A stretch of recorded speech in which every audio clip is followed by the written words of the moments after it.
Atlanta Falcons and the Jacksonville Jaguars are PSA to you. This is over in London, so you got to get up early, 9:30 Eastern, 6:30 Pacific, if you want to play this one in the morning on Sunday. 3 right now across the board on the Jags. It's open 4.5. That got bought quickly. They took the 4, they took the 3.5, and now we have landed on 3 with the Jacksonville Jaguars. 43 is the prevailing total. Steven, we've seen a Jags team that was in it with the Chiefs.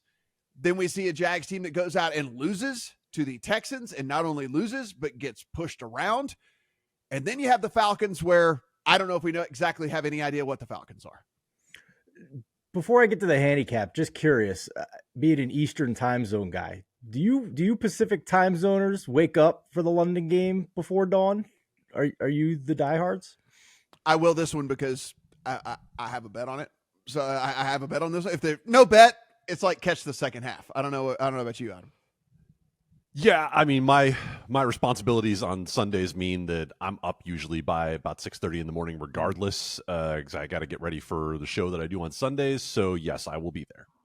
All right. Well, some tea and crumpets perhaps before dawn for you guys. And, for this game, with it now at 3, Matt, I need 2.5 still for Jacksonville. I have to come off my priors on Jacksonville at this point. Doug Peterson is making it abundantly clear that he did not take over play calling in the second half of that game. He called those reports false. So whether you believe him or not, it seems like he's not ready to just abandon ship on Press Taylor as the play caller. And let's not forget that Press Taylor was a sticking point on his way out of Philadelphia as well. He wanted Taylor to be his offensive coordinator in Philadelphia. GM Howie Roseman did not. And that was one of the list of reasons why he got fired on his way out of Philadelphia. So jury's still out for me as long as Press Taylor is the play caller in Jacksonville. I just don't get it. I think we've seen enough at this point, but Doug's sticking with him at least for this week. Overall, I do think this is a good matchup on paper, at least for the Jaguars defense. We know that their deficiencies are in the passing game and on the back end, but they're facing Desmond Ridder, who is basically a 0 at quarterback at this point. And again, at least on paper, they have one of the top 5 defenses in rush D by EPA, success rate, and DVOA. Small sample size, but at least encouraging when you're facing an offense that literally can only run the ball, it seems. So, but I'm still nervous to back this offense when they're stuck in mud, it seems, at this point. Last week should have been the get-right game against Houston, and they had one of the most undisciplined games of football I've seen in some time. So to go back and bet them in London to win the bet, they have to win by more than 3 points. I know you get push equity at 3, but to win the bet, it's got to be more than 3 points. I'm not ready to make that leap on Jacksonville. If it were to get to 2.5 on Sunday, I would probably pull the trigger, but as we record here Friday afternoon, we're not there. Adam, we have a Jags team that burned a whole lot of people last week, be it in their pick'em contest, be it in their survivor contest, be it whatever it may be. People were quick to snatch up those 4.5s and 4s and 3.5s when it came to the Falcons. We've settled in at 3. It's kind of sat here for the good majority of the last 24 hours. So I think this is about where we're going to be in all of this. How do you see this one going down early on Sunday morning? I'm not sure there's a side I feel more strongly about this week than Jacksonville. I will lay that 3 with Jacksonville. I think that's the right spot for them. There's so much that lines up to this is the buy point on Jacksonville for me, because as Matt just said, everyone's out on them after that performance against Houston last week. And I get it. And I get all the problems that are there. And I was the one last week who said, hey, I'm worried about the offensive line here, right? Like that there are problems here that might not get fixed till Cam Robinson gets back after this week. But I'm going to point to a couple of things here that make me comfortable in this particular matchup against Atlanta. One of them is real simple. Filter out the guys who've had only a couple of snaps this year. And if you go quarterback versus quarterback, Trevor Lawrence is PFF's number 2 graded quarterback. Desmond Ridder is PFF's number 40 graded quarterback. He has been measurably worse than Zach Wilson thus far this year.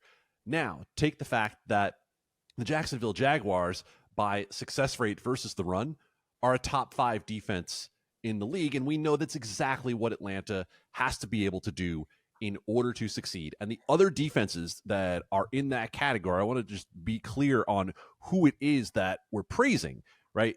Cleveland, who we all talk about as an all-world defense. New Orleans, who has been a sneaky, very good defense. And then you're talking about the New England Patriots and the Washington Commanders, again, front seven at least with the Commanders that we respect a whole lot, and New England defense that has been one of the better units in the league thus far this year. You also take the fact that you're taking a essentially rookie quarterback in Desmond Ridder, putting him in this international game for the first time. There are a lot of variables here that, to me, point to this being a spot where we see Jacksonville be able to bounce back. I'm not saying they go out and win this game 27-10 or anything crazy like that, but I do see this as a spot where you get enough out of Trevor Lawrence to be able to support a defense that takes away what Atlanta wants to do. Yeah, when it got to 3, I pulled the trigger on Jacksonville as well. As you mentioned, I mean, Trevor Lawrence kind of under the radar has been pretty good. He's, as you mentioned, second to only Tua. He's actually second in big-time throws as well.